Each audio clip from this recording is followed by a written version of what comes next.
And it basically means that there should be no bullying of one nation by another nation. We are all equal. A country's geographical location or income level or army determines who has a voice and who is spoken down to. And it basically means that there should be no bullying of one nation by another nation. We are all equal. Collectively, the members of the G20 represent 85% of global GDP, 75% of global trade, and 2/3 of the global population. For the G20 to fully live up to its mission of promoting international financial stability and deepening economic cooperation, there should be no unwritten rules about those who feast and those who must be settled for scraps. It cannot be that a country's geographical location or income level or army determines who has a voice and who is spoken down to. And it basically means that there should be no bullying of one nation by another nation. We are all equal.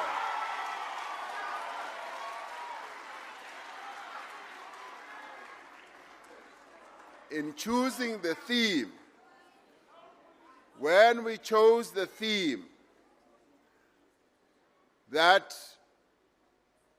we must advance a vision of meaningful, credible global cooperation, we did not only mean a small club of leaders.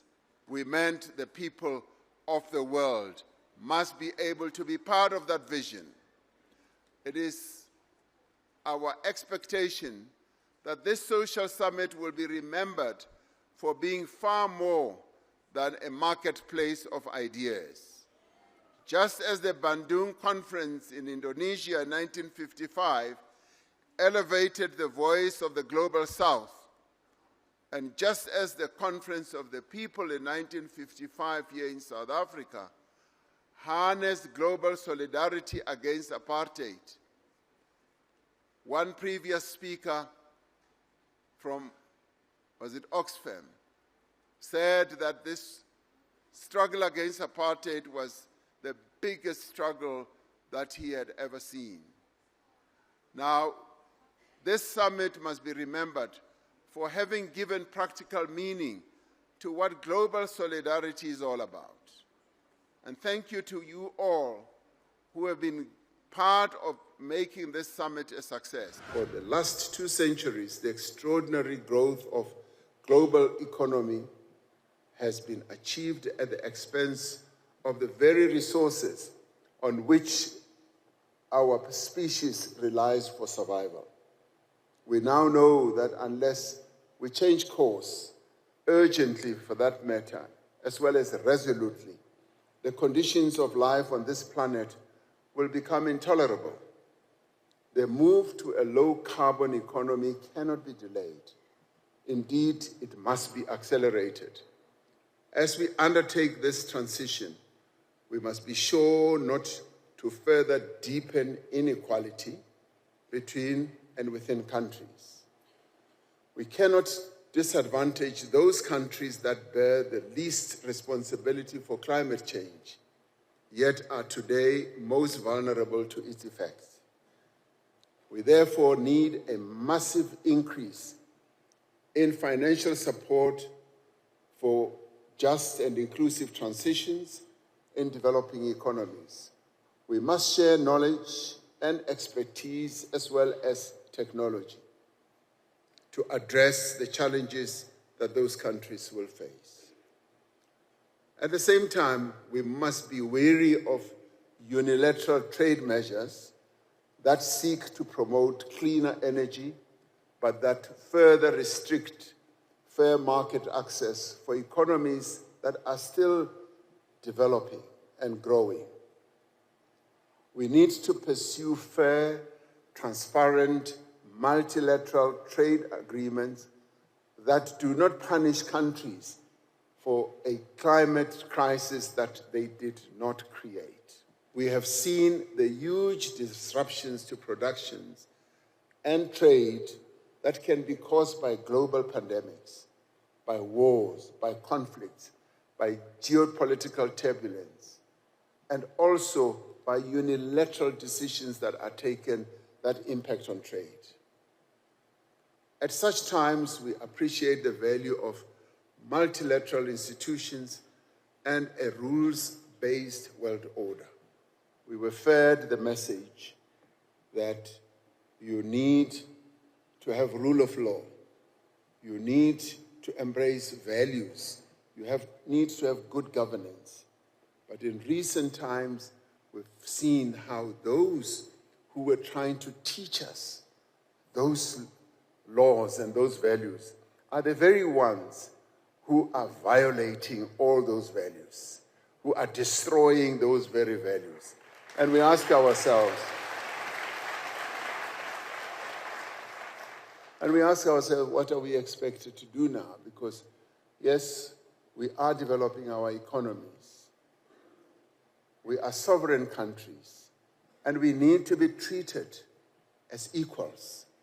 Our sovereignty needs to be respected.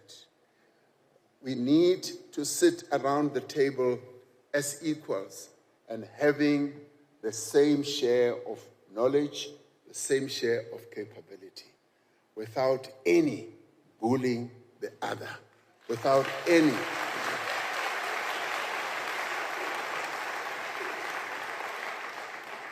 For in the past, for most of us in the global south, we were colonized. We were not even allowed a moment around at the table.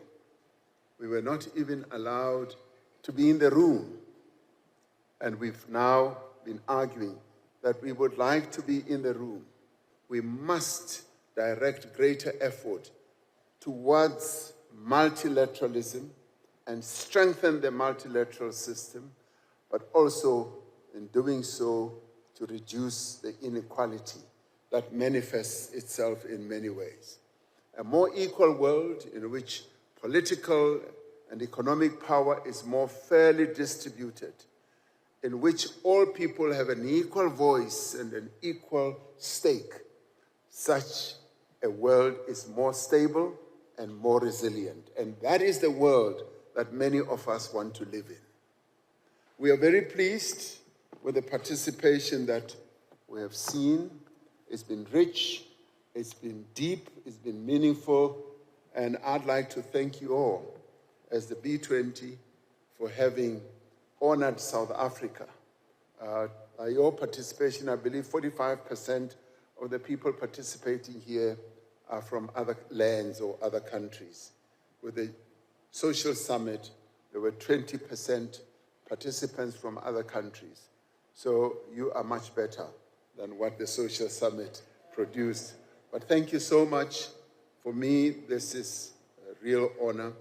And I will not talk about what smell I am now sensing here, because I smell consensus.